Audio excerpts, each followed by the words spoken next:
Samtang sa Negros Occidental naman, sukod sa Negros Power, naglabot na sa 12 pesos and 15 centavos per kilowatt hour subong Pebrero bangod sa pagtaas sa transmission charge. Sa Eileen Pedreso nakatuto. Sa sining nga gamay nga grocery store nagasalig sa Esperanza para maipanggasto sa kinahanglanon sang pamilya. Magluwas sa pagpain sang galastuson sa sulod balay, tuition sang kabataan, may budget gid syempre para sa bayad sa kuryente.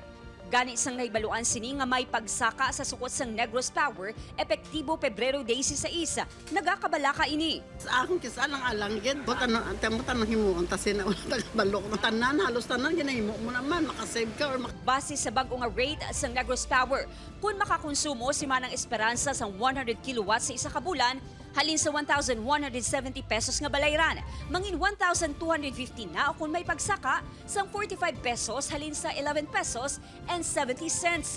Mangin 12 pesos and 15 pesos na per kilowatt hour ang residential rate.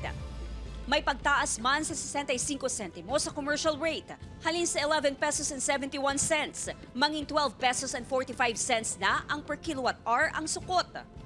Buot siningon, kung ang isa ka establishmento ang makakonsumo sa 100 kilowatts kada bulan, mangin 1,245 pesos na o kung may pagsaka sang 74 pesos halin sa 1,171 pesos. May paathag naman ang Negros Power kung nga nagsaka ang sukot sini. Ang pinakadako nga factor nga nag-increase kita, it's because transmission charges naton nga nag-trigger gid nga pag-increase which 75% sang increase naton caused by the NGCP. Posible nga magdugay pa tubtub-anom kabulan ang pagsaka sa sukot sa kuryente, bangod hindi mapaktan kung saan manubo ang transmission charge. Ang masubo mo na siya. Since si Negros Power is not only affected by this one, but is affected for all entire Visayas nga customer naton, including other DU sa Panay, all over Negros at Cebu.